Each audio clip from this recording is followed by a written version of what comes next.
నమస్తే రమగారు. నమస్తే జయ. రమగారు, మనము ఎద్దనపూడి సులోచనారాణి గారి నావెల్స్ చెప్తూ ఉన్నాం.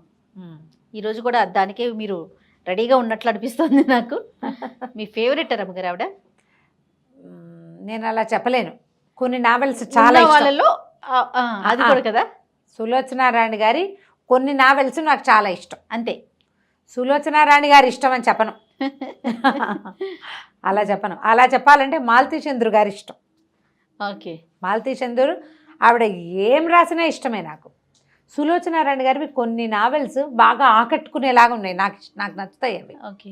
అంటే ఆ నావెల్స్ ఆకట్టుకున్నాయి కాబట్టి ఇది కూడా చదివేద్దాం అనుకున్నాను. ఇది నాకు నచ్చలేదు అని కొన్నిటిని నాకు పక్కన పెడతారు, కొన్నిటిని పక్కన పెడతా. అంత ఎక్కదు. ఇవన్నీ రీసెంట్గా చదువుతున్నావా లేకపోతే మీరు ఇదివరకే? నా చిన్నప్పుడు ఏం మాట్లాడుతున్నావు చేయంటారా? బాగా చిన్నప్పుడే స్కూల్ డేస్లో చదివినవి.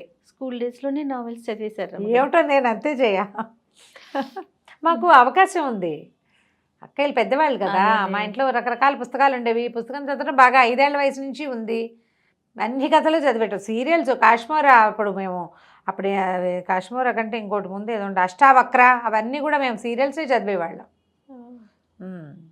తులసి దళం నేను స్కూల్లో ఉన్నప్పుడే, హై స్కూల్లో ఉన్నప్పుడే తులసి దళం వచ్చాయి.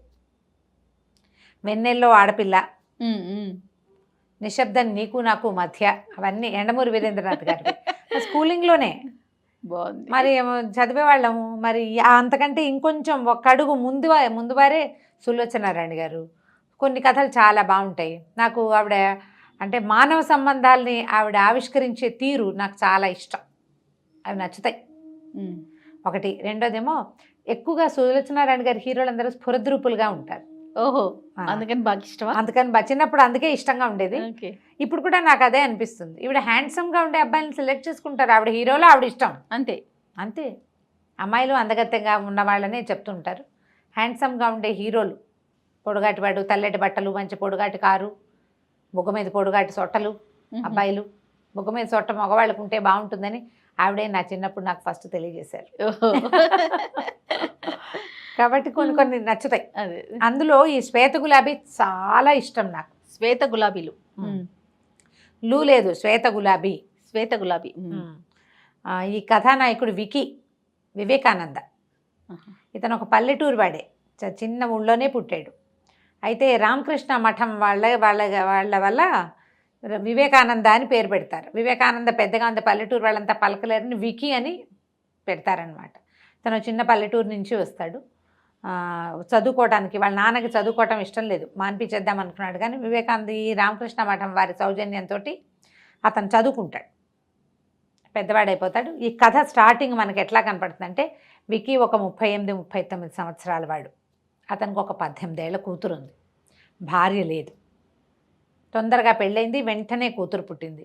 భార్య గతించింది. ఆ పాపని ప్రాణంగా చూసుకుంటాడు. చాలా పెద్ద బిజినెస్ని హ్యాండిల్ చేస్తాడు. ఇతను అనాథ పిల్లలకి ఏవైనా శరణాలయాలు కట్టడము, వాటికి ట్రస్ట్ చేసి వాటికి డబ్బు ఇవ్వటము, ఇతరులకు సహాయం చేయటము ఇతని వ్యాపకంగా కనపడుతుంది. అతనికంటే ఇష్టమైన వ్యాపారాలుండి వ్యాపకం ఇదన్నమాట. అయితే చాలా అందమైన వాడు. అతను 38 ఏళ్ల వాడు. ఆ పిల్ల తండ్రి కూతురు అన్నా చెల్లిలాగా ఉంటారు. ఎక్కువ అందమైన వాడు, అస్సలు వయసు కనపడదు. అది మొదటి పారాగ్రాఫ్ నుంచి చూపిస్తారు.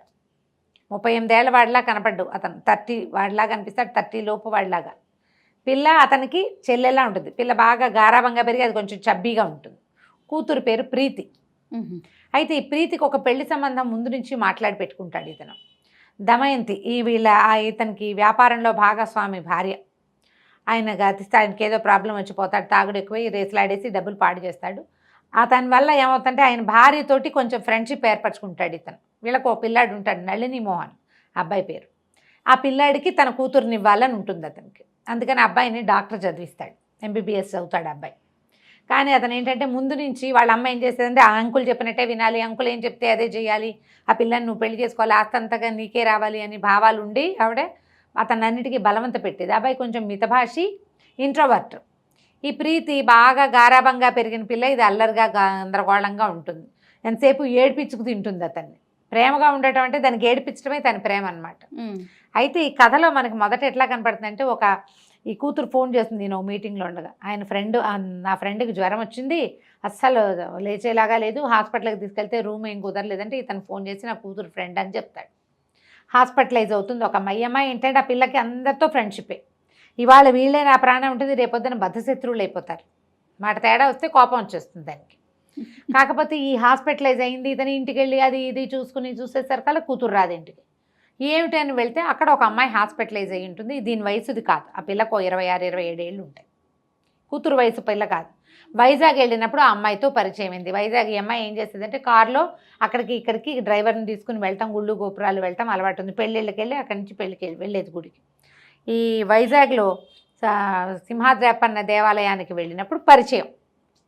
ఈ అమ్మాయి పేరు అనురాధ, అన్ను అని చెప్తుంది. అమ్మాయి కూడా బాగానే ఉంటుంది. టైఫాయిడ్ లాంటిది ఏదో, న్యూమోనియా లాంటిది ఏదో అనారోగ్యం, చాలా కష్టం. ఈ నళిని మోహన్ కూడా అక్కడే ఉంటాడు. ఆవిడ భలే ఆకట్టుకుంటుంది ఆ మంచం మీద ఉన్న అమ్మాయి. ఇతని వయసుతో ఇతని కంటే కొంచెం పెద్దదో కూడా, ఈ నళిని మోహన్ కంటే. తను ఎంబీబీఎస్ అయిపోయిన వాడు కదా.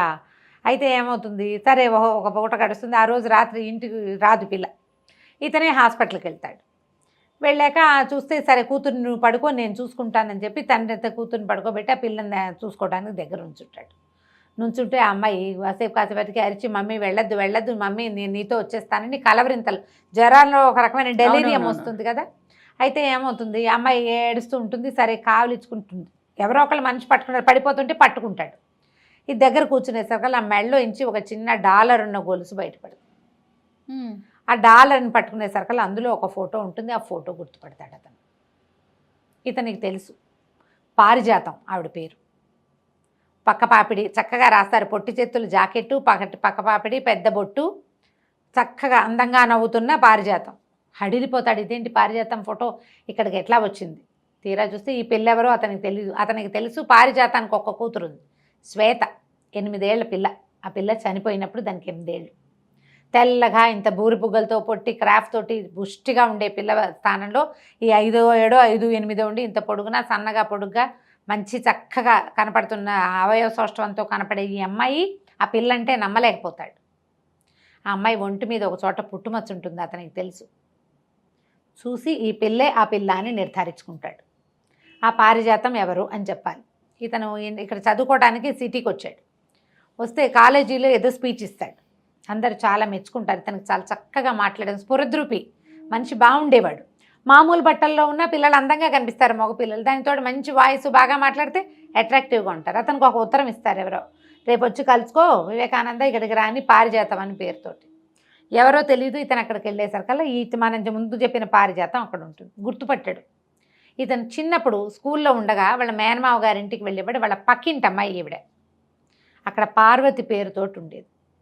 నువ్వా అని ఆశ్చర్యపోతాడు. ఆవిడకి పెళ్లి కుదిరిస్తే ఆ అమ్మాయి ఇంట్లో నుంచి పారిపోతుంది, ఎవరితోటో పారిపోతుంది.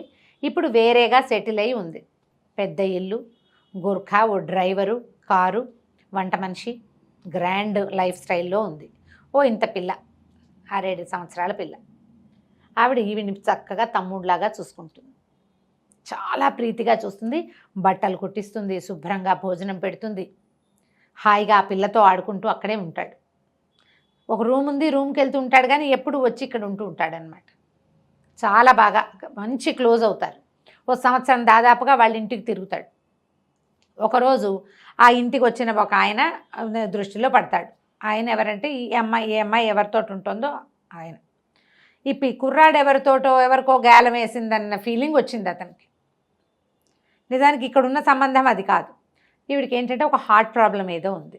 మొదట ఎవరితో వచ్చిందో ఆయనతోటి లేదు. తర్వాత కొంచెం వ్యాపారం వచ్చిన ఆయన, తర్వాత ఆయన ఈవిడికి వ్యాపారం చేయటం అది నేర్పించాడు. బిజినెస్లో బాగా సంపాదించుకుంది, పిల్ల పేరుతోటి అన్నీ ఏర్పరిచి పెట్టుకుంది, బంగారం వెండి అన్నీ కొనుక్కుంది. కానీ హార్ట్ ప్రాబ్లం ఉంది. ఈయన ఒక లాల్చి వేసుకున్న మార్వాడి ఆయన అప్పుడప్పుడు వచ్చిపోయేవాడు. ఆయన మెయింటెనెన్స్లో ఉంది ఈవిడ. అయితే ఈ పిల్లాడితోటి బాగా ఉంటుందని అతనికి గొడవ చేస్తాడు. చాలా గొడవ అయిన తర్వాత వీటి కుర్రాడి కోపం వచ్చేస్తుంది. చీచి వీళ్ళ ఇంటికి వెళ్ళకూడదని మానేస్తాడు. 1 వారం 2 వారాలు వెళ్ళకుండా అయిపోతాడు, కొన్ని వారాల పాటు. ఆ పిల్ల మీద బెంగ ఉంటుంది, అక్క మీద ప్రీతి. ఇతనికి చిన్నవాడు, అప్పటికి ఒక 17-18 సంవత్సరాలు ఉంటాయి. Degree 2nd year 3rd year అట్లా ఉంటాడనమాట. అయితే ఏమవుతుందంటే ఒకనాడు ఉత్తరం రాసి కబురు చేస్తే వెళ్తాడు. అక్కడికి వెళ్ళేసరికి ఆవిడ చాలా నీరసంగా కనపడుతుంది. మెల్లిగా తన జీవిత చరిత్ర ఇట్లా ఇట్లా జరిగింది, నా జీవితం ఇట్లా అయిపోయింది, కానీ నేను అంత చెడిపోలేదు, వ్యాపారంలోనే నేను సంపాదించుకున్నానని నీకు ఒక విషయం అప్పచెప్తానని ఏం చేస్తుంటే, నేను పిల్లకి బంగారం కొన్నాను, ఇంత దంతపెట్టి ఒకటి చూపిస్తుంది, దాని నిండా వజ్రాలు కెంపులు అవి ఆభరణాలు చాలా కొంటుంది, 20 జతల గాజులు, కెంపులు ముత్యాలతోటి పచ్చలతోటి సెట్లు, అంతా శ్వేతవి. నేను ఇప్పుడు ఆపరేషన్ చేయించుకుంటా, బతికున్నానా సరే సరే, ఒకవేళ నేను చచ్చిపోతే పిల్ల బాధ్యత, ఈ బంగారం బాధ్యత నీది.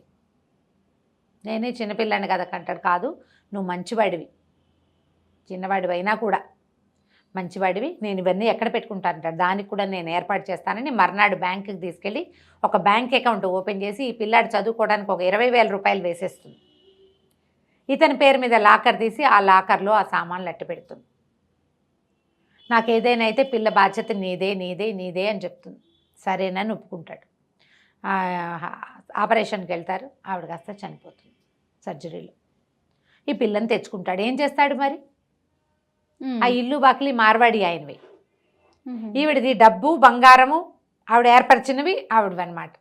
ఆ బంగారం ఉంది కదా, ఈ పిల్ల పేరుతో ఇతని పేరుతో డబ్బులు వేసేసింది, ఇంకా వాళ్ళు వచ్చి మిగిలినవన్నీ లాగేసుకుంటారు, ఈ పిల్లని వదిలేస్తారు వాళ్ళు. పిల్ల ఆయన పిల్ల కాదనమాట, ఆ పిల్ల శ్వేతని తనతో తెచ్చుకుంటాడు. వాళ్ళ నాన్న వచ్చి కేకలేస్తాడు, అసలు నువ్వు వాళ్ళ ఇంటికి ఎందుకు వెళ్తున్నావు అంటాడు ముందు ఒకసారి. ఈ పిల్లని బయటకు వద్దంటాడు, అయినా సరే వీడు ఒప్పుకోడు, నాతోటే ఉంటుంది, నేను వదిలిపెట్టిన అంటాడు. ఆ రూమ్లో తనతో పాటు ఉంచుకుంటాడు.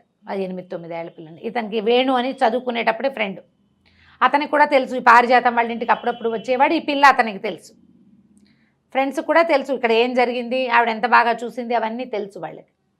అయితే ఏమవుతుంది, వాళ్ళ నాన్న పెళ్లి సంబంధం కుదురుస్తాడు విక్కీకి. కుదిరిస్తే ఒప్పుకోడు, కానీ రామకృష్ణ మఠం వాళ్ళు ఒప్పిస్తారు. ఆయన పెళ్లి కూతురు తండ్రి డాక్టర్, వాళ్ళకు ఒక్కతే పిల్ల లక్ష్మి. సంబంధం కుదురుస్తారు. 18-19 ఏళ్ళకి ఆ కాలంలో పెళ్ళిళ్ళు చేసేవాళ్ళు. పెళ్ళి అయిపోతుంది. ఈ పిల్లని జాగ్రత్తగా చూడడం అత్తగారు లక్ష్మికి ఏం అభ్యంతరం, అమ్మాయి చిన్నపిల్లే, ఓ 15-16-17 ఏళ్ళది. ఈ తల్లికి నచ్చేది కాదు, ఆవిడ ఎంతసేపు దెప్పి పొడిచేది. దాంతో ఏం చేశాడు, ఈ పిల్ల ఇక్కడ హాయిగా ఉండట్లేదని మామగారితో ఆలోచించి హాస్టల్ ఉన్న కాన్వెంట్లో చేరుస్తారు. ఇంతలో ఈ అమ్మాయి ప్రెగ్నెంట్ అవుతుంది. లక్ష్మి వారం వారం వెళ్ళి శ్వేతను చూసొస్తాడు. ఈవిడ వెళ్ళంగానే వికీ అని పరిగెత్తుకుంటూ వచ్చి కావలించుకుంటుంది. చిన్నపిల్ల కదా, 8 ఏళ్ల పిల్ల, ఇతను ఒక 18-19 ఏళ్లవాడు. ఆ సరే ఇద్దరు బాగానే కలిసి ఉంటారు. పొద్దు 4-6 నెలలు గడిచాక, అమ్మాయికి 6-7 నెలలు వచ్చాక ఈ స్కూల్లో ఏదో అమరావతి అక్కడికి ఇక్కడికి ఎక్స్కర్షన్కి తీసుకెళ్తున్నామంటారు. తీసుకెళ్తున్నామంటే సరే ఒప్పుకుంటాడు, అన్నీ మాట్లాడతాడు, డబ్బులు కడతాడు. సరే ఈ పిల్ల వెళ్తుంది. ఒక 5-6 రోజులు వారం తిరిగేసరికల్లా పేపర్లో వార్త వస్తుంది, ఆ ఎక్స్కర్షన్కి వెళ్ళిన బోటు పగిలిపోయిందని, పిల్లలు చాలామంది పోయారు. పరిగెడతాడు, ఆ శవాల్లో ఎక్కడా ఆ పిల్ల దొరకదు అతనికి. మునిగిపోయిన కొన్ని బాడీలు, చిన్నపిల్లలు 8 ఏళ్ల పిల్లలు ఏం దొరుకుతారు, కొన్ని బాడీస్ దొరకవు. పిల్ల చచ్చిపోయింది అనుకుంటాడు. పిచ్చిగా బెంగ పెట్టుకుని ఏడ్చి శోకాలు పెట్టేస్తాడు. అమ్మాయికి భయంగా ఉంటుంది, దాన్ని అక్కడెక్కడో పెట్టాము, దాన్ని ఉసురు పోసుకుని పుట్టే పిల్లలు సరిగ్గా పుట్టరేమోను అని భయంగా ఉంటుంది. సరే మొత్తానికి కానీ కొద్ది రోజులకి డెలివరీ అయ్యి అమ్మాయికి ఒక ఆడపిల్ల పుడుతుంది. ఆ పిల్లని మర్చిపోలేకపోతాడు ఆ శ్వేతని. ఎప్పుడూ తన గుండెల మీద ఉన్నట్టే ఉంటుంది. ఒక 2 ఏళ్ళు ముందు స్నేహం ఉంది, తర్వాత ఒక సంవత్సరం తను పెంచాడు ఆ పిల్లని, తనతోటే పాటే ఉంది కదా.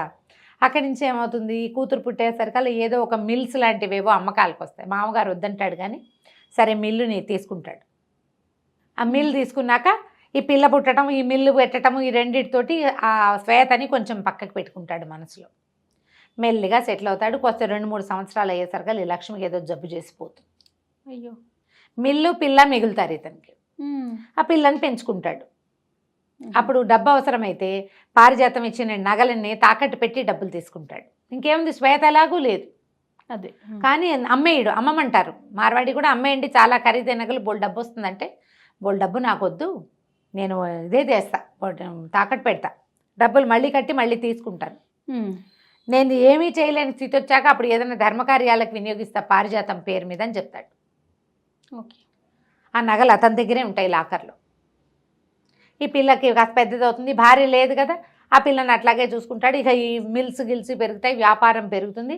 పిల్ల కూడా 18 ఏళ్ళదైంది. 18 ఏళ్ల తర్వాత ఆ పిల్ల, 8 ఏళ్ల పిల్ల పోయిందనుకున్న పిల్ల అతనికి మంచం మీద కనపడుతుంది.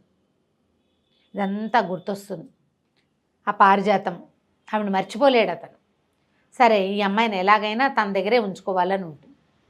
కానీ చిత్రంగా చిన్నపిల్ల తప్పిపోయింది, పిల్లగా లేదు, ఇప్పుడు పెద్దగా ఉంది. అతని మనసు తగిలిపోతుంది ఆ అమ్మాయి మీద. ఆ పిల్లని తనతో ఉంచుకోవాలి, కూతురుగా ఉంచుకుందామన్న ఊహ రాదు. అప్పుడు ఆ రోజుల్లో అయితే 10-12 ఏళ్ళు భార్యాభర్తల పెళ్ళిళ్ళకి అసలు వారే కాదు. ఇప్పుడు మనం చాలా ఆలోచిస్తున్నాం, కానీ ఆ కథ నాటికి చూడు, పైగా అతన్ని యంగ్గా చూపిస్తారు కథలో. సరే కొద్ది రోజులు అయ్యాక అమ్మాయి ఆరోగ్యం కోలుకున్నాక ఇంటికి తీసుకొస్తారు. ఆ అమ్మాయి కూడా ఇతనికి అట్రాక్ట్ అవుతుంది. మెల్లిగా ఆ అమ్మాయి జీవిత గాథ, ఎక్కడిది ఏమిటి, ఎవరి దగ్గర ఉంటుంది, అవన్నీ తెలుసుకోవడానికి ట్రై చేస్తే, నాకు తెలీదు, నేను ఎవరికో దొరికాను, వాళ్ళు ఎవరో నన్ను పెంచారు. ఆ తర్వాత వరమ్మ గారిని ఒక వంట చేసే ఆవిడ నన్ను తీసుకుంది. వీపు మీద ఒక గాయం ఉంటుంది ఆ అమ్మాయికి. ముందు ఆ నదిలో పడిపోయిన పిల్ల ఒక ఆయనకి దొరికింది. ఆయనకి చచ్చిపోయిన పిల్లల్లో ఓ పిల్ల పేరు అనురాధ. ఈ పిల్లకి స్పృహ లేని ఈ పిల్లకి అనురాధ అని పేరు పెడతాడు. ఆ గొలుసు మాత్రం ఆ అమ్మాయి మెడలో ఉంటుంది, ఆ లాకెట్. అది తప్ప ఇంక ఏ ఆనవాళ్ళు లేవు. ఆ పిల్లని పెంచుకుంటాడు. ఆయనకు ఒక రెండో భార్య ఉంటుంది. ఆవిడకి తెలుస్తుంది ఈ పిల్లని కొంచెం పెద్దదాన్ని చేసి తర్వాత దాన్ని తానే చేసుకోదలుచుకున్నాడని. పెంచుకున్న అతనికి పెంచుకోవడం ఎందుకు, దొరికింది 8 ఏళ్ల పిల్ల. 8 ఏళ్ళు ఉఠావుగా బాగానే ఉంది, పుష్టిగా. ఒక 4-5 ఏళ్ళు కనుక పెంచితే 14 ఏళ్ళు వస్తే పిల్ల ఈడేరితే ఇంకేమిటి, కాపురానికి పనికి వస్తుంది. అలాంటి ఊహ చేస్తాడు. దాంతో ఆ పిల్ల అక్కడి నుంచి తప్పించుకోవడానికి దానికి తిండి తిప్పలు కూడా లేని ఎంత దుస్థితిలోనే ఉంటుంది. ఇంత కోటీశ్వరులు అయ్యింది, తల్లికి డబ్బుండి, మాయనమ్మ చూడగలిగే మామయ్య ఉండి కూడా అమ్మాయికి అలాంటి దుస్థితిలోకి వెళ్ళిపోతుంది అనమాట. ఓ వంట చేసి ఆవిడకి సహాయంగా పంపిస్తే ఇక ఆవిడ తనతో పాటు కూడా తిప్పుకుని ఈ పిల్లని తన పిల్లలతో పిల్లగా పెంచుతుంది. 10-12 ఏళ్ళు వచ్చేసరికల్లా వరమ్మ గారి ఇంట్లో చేరుతుంది. ఆవిడకు 2-3 ఆడపిల్లలు ఉన్నారు. పిల్లలకి సహాయంగా ఉంటుందని తన పిల్లలు చదివించి ఈ పిల్లని సహాయంగా ఉంచుకుంది. సంగీతం వచ్చు పిల్లకి, కొంచెం చిన్నప్పుడు కూడా పాడేది. క్రమంగా ఆవిడ గొంతు బాగుందని ఇంటికి వచ్చిన సంగీతం మాస్టర్ తోటి ఈ పిల్లకు కూడా ఏముంది సంగీతం పాడుతూ నేర్చుకుంటుంది. చక్కగా సంగీతం వచ్చు, బుద్ధిమంతురాలు, చెప్పిన మాట వింటుంది. ఏ అక్కయ్యకి అవసరమైతే ఆ అక్కయ్య ఇంటికి వెళ్తుంది. ఒకళ్ళు కేకలేస్తే ఇంకోళ్ళ ఇంటికి, వాళ్ళు కేకలేస్తే ఇంకోళ్ళ ఇంటికి. దీనికి పెళ్ళి ఎవరు చేస్తారు? అట్లా 10-12 ఏళ్ళకి తన దగ్గర చేరిన పిల్లకి 26 వచ్చేదాకా తమ ఇంట్లోనే ఉంచుకుంటుంది ఆవిడ. పెద్ద ఇబ్బందులు ఏం లేవు, కానీ జీవితం మీద ఏ ఆశ లేదు. వాళ్ళు ఆ గుళ్ళోకి వెళ్ళినప్పుడు ఈ ప్రీతితో పరిచయం అవుతుంది. నిదానంగా సాగుతుంది. నేను చకచకా చెప్తున్నాను. మెల్లిగా ఈ అమ్మాయి ఇతని వైపుకి తిరుగుతూ ఉంటుంది, మెల్లిగా. అయితే కొద్ది రోజులకి నల్లి మోహన్ వాళ్ళ అమ్మ దమయంతికి డౌట్ వస్తుంది. వికీ ఎక్కడికి రావట్లేదు, ఇంట్లోనే ఉంటున్నాడు. ఈ పిల్ల మీద ఆవిడకి డౌట్ వచ్చేస్తుంది. వికీ బాగా వ్యాపారము, ఇల్లే, ఇంకా రెండో పని లేదు. ఇదివరకు అన్ని చోట్లకి పార్టీలకి అందరినీ కలిసేవాడు. ఈ ఇంట్లో ఉన్న ఈ అమ్మాయి కోసం వచ్చేస్తుంటాడు. ఆ పిల్ల అతనికి అట్రాక్షన్. చిన్నతనమే కాదు, ఇప్పుడు కూడాను. ఓకే, ఎలాగైనా ఆ పిల్లల్ని తనతో ఉంచుకోవాలి. ఆ ప్రీతి నేర్పడానికి ఇంకేం అవకాశం ఉంది, ఇంటికి వచ్చేస్తుంటాడు. ఇతను ఎక్కడా కలవటం లేదు. ఈ పిల్ల ఎవరో వీళ్ళ ఇంట్లో చేరిందని తెలుసుకుంటుంది నళిని మోహన్ వాళ్ళమ్మ. ఆవిడకి ఏంటంటే తన కొడుక్కి వికీ కూతుర్ని ఇచ్చి పెళ్లి చేసుకోవాలి, వికీ తనవాడుగా ఉండాలని ఉంటుంది ఆవిడకి. విచిత్రమైన ఆలోచనలు అనమాట. అలాగే ఉంటాయి. ఆవిడ బాగా మెయింటైన్ చేస్తుంది, పల్చటి చీరలు అవి కట్టుకుని మెయింటైన్ చేసినా విక్కీ కంటే పెద్దదిగానే ఉంటుంది. కానీ విక్కీని చేయి జారనివ్వకూడదు అనుకుంటుంది. విక్కీ తన్నే చూసుకోవాలని ఆవిడ ఉద్దేశం. ఈ కొత్తగా చేరిన పిల్ల దీంతో వచ్చేసరికి ఒక ఇబ్బందికరంగా ఉంటుంది. ఆవిడకి ఏం చేయాలో తెలియదు. మధ్యలో ఓ రోజు ఎప్పుడు వచ్చి నేను వైజాగ్ వెళ్తున్నాను, నువ్వు కూడా రాని టికెట్ బుక్ చేసేస్తుంది.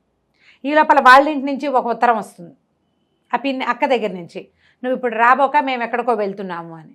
దాంతో పంపించమంటారు. ఆవిడ ఒళ్ళు మండిపోతుంది. ఈ వికీ అట్రాక్షన్ ఈ అమ్మాయిదే అని తెలుస్తుంది. ఏంటంటే ఇప్పుడు ఆడవాళ్ళకి ఒక ఇన్స్టింక్ట్ ఉంటుంది. మగవాళ్ళ మొహం ఎవరిని చూస్తే వెలుగుతోందో ఆడవాళ్ళు తెలిసేసుకుంటారు. అది ఎంత బాగా చూపిస్తారో ఈ కథలో.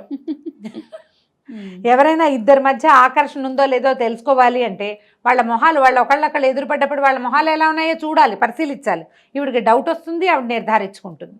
ఎలా ఈ అమ్మాయిని తప్పించాలో తెలియదు. ఇంతలో ఏమవుతుంది, ఇతని ఫ్రెండ్ వేణు వస్తాడు. ఎక్కడో ఉంటాడు అతను అనుకుంటా, బెంగళూరు ఆ వైపు, బహుశా ఏదో చల్లటి ప్రదేశం. అతను ఇక్కడికి వచ్చేసరికల్లా ఈ అమ్మాయిని చూస్తే ఆశ్చర్యపోతాడు. ఏమిట్రా అమ్మాయి ఎక్కడైనా చూసిన మొహంలాగా ఉందనుకుంటాడు. ఎందుకంటే పారిజాతాన్ని చాలాసార్లు చూశాడు కదా. ఈ అమ్మాయి కదిలినప్పుడు వాళ్ళ అమ్మ మొహం కనపడుతూ ఉంటుంది. పొడుగాటిది పిల్ల, బాగా పారిజాత కంటే పొడుగు, కానీ వాళ్ళ అమ్మ లుక్స్ కనిపిస్తాయి. చిన్నతనంలో చూసిన వాళ్ళని గుర్తుపడతాం కదా, చూసిన మొహంలా ఉందని. అయితే వివేక ఏం చేస్తాడంటే వికీ మొత్తం దాచకుండా చెప్తాడు వేణు, ఎందుకు ఇంత ఆలోచిస్తున్నావు, ఆలోచించొద్దు, పెళ్లి చేసేసుకో ఈ పిల్లని అని చెప్తాడు. కానీ చేయలేకపోతాడు. అబ్బాయి తన గతం పట్ల ఎలా ఫీల్ అవుతోందో అవి అతనికి బాగా తెలియదు అనమాట. సరే అక్కడి నుంచి వీళ్ళు నలుగురు కలిసి కూతురు అన్ను ప్రీతి వీళ్ళిద్దరూ వేణు అండ్ విక్కీ నలుగురు కలిసి బెంగళూరు వెళ్తారు. చక్కగా 1-10 రోజులు హాయిగా తిరుగుతారు. సడన్గా ఒక టెలిగ్రామ్ వస్తుంది, ఇక్కడ ఏదో కంపెనీ పోతుందని. తీసుకొచ్చేస్తాడు మళ్ళీ వెనక్కి. మధ్యలో 1-2 సార్లు వీళ్ళు క్లోజ్ అయ్యే సందర్భం వస్తుంది. ఈయన పట్ల ఒక అట్రాక్షన్ ఉంది కదా అమ్మాయికి, దాంతో ఏదో కొంచెం సన్నికర్ష ఏర్పడుతుంది. ఆయనతో ఉంటే తనకు బాగుందని తెలుస్తూ ఉంటుంది అమ్మాయికి. ఎవరైనా ముట్టుకుంటే నచ్చదు అలాంటి గుణం ఉన్న అమ్మాయి ఇది ముట్టుకుంటే బాగుందనిపిస్తుంది. ఎంత స్మూత్గా రాస్తారంటే ఒక కనపడని ఒక రొమాన్స్ వర్డ్స్లో లేదు. అది ఎంత బాగుంటుందో, భలే స్వీట్గా రాస్తారు. సరే మళ్ళీ వెనక్కి వస్తారు. వెనక్కి వచ్చిన తర్వాత ఎలాగైనా ఈ అమ్మాయిని సెపరేట్ చేయాలి. ఇంతలో ఏమవుతుంది, ఆ నళిని మోహన్ నేను మీతో మాట్లాడాలి, మీరంటే నాకు ఇష్టం అని చెప్తాడు ఈ అమ్మాయికి. ఏం చేయాలో తెలీదు. ఈ పిల్లవాడిని పెళ్లి చేసుకోవాలనుకుంటుంటే వాడికి పోయి ఇదంటే ఇష్టం అని పెడతాడు. ఈ అమ్మాయి సింపుల్గా ఉండటము ఇవన్నీ అతనికి నచ్చుతాయి. అక్కడి నుంచి ఇతను ఏం చేస్తాడు, విక్కీ నువ్వు ఏం సంగీత పాఠశాలలో చేర్చాలనుకుంటా, చాలా బాగా పాడుతుందని. కానీ ఈ అమ్మాయికి ఏం డిగ్రీ లేదు, ఉద్యోగం రాదు. అందుకని తను పెడుతున్నటువంటి ఈ అనాథ బాల శరణాలయం అవి చూపించి దాన్ని కేర్ టేకింగ్ చేయమంటారు. అయితే అమ్మాయి అంటే ఇక్కడ ఒక కళ్యాణ మండపం కట్టచ్చు కదా అని ప్రపోజ్ చేస్తుంది. ద ప్లేస్ ఖాళీగా ఉంది, తనకు బాగుంది ఐడియా, అదేదో కట్టడం మొదలు పెడతాడు. ఇంతలో ఈవిడ వచ్చేసి దమయంతి వచ్చి అనురాధని గట్టిగా కేకలేసేస్తుంది, నువ్వు ఇట్లా చేస్తావు అట్లా చేస్తున్నావని. ఆ నళిని ఏమో చెప్తాడు వాళ్ళ అమ్మకి, నేను అనుని పెళ్లి చేసుకుంటాను అని. దాంతో ఆవిడ చెడామడా తిట్టేసరికల్లా పారిపోతుంది, వెళ్ళిపోతుంది, నేను వెళ్ళిపోతున్నానని చెప్పి వెళ్ళిపోతుంది. అక్క వాళ్ళ ఇంటికి వెళ్తుంది. 2-3 కొద్ది రోజులు చూసాక ఈ విక్కీ ఇంకా ఉండలేకపోతాడనమాట. ఆ అమ్మాయి కోసం ఆ ఊరెళ్ళి వాళ్ళ అక్క వాళ్ళకి నాకు ఉద్యోగం ఇస్తావు, 800 జీతం ఇస్తానని వాళ్ళని ఒప్పించి 800 వస్తుందంటే వాళ్ళకి హెల్ప్ఫుల్గా ఉంటుంది కదా. చచ్చి చెడి చేసినా 300 కూడా రాని రోజులు. నువ్వు 400 ఇచ్చుకుని మాకు 400 పంపించచ్చు, నాకు సహాయంగా ఉంటావు, 10 ఏళ్ళ నుంచి నిన్ను ఉంచుకున్నాను కదమ్మా అని అక్క బాబా ఇద్దరు బతులాడతారు. ఈ రూముకి తీసుకెళ్తాడు తనతో పాటు హోటల్కి. తీసుకెళ్ళి ఈ జరిగిన కథ అంతా చెప్పేస్తాడు.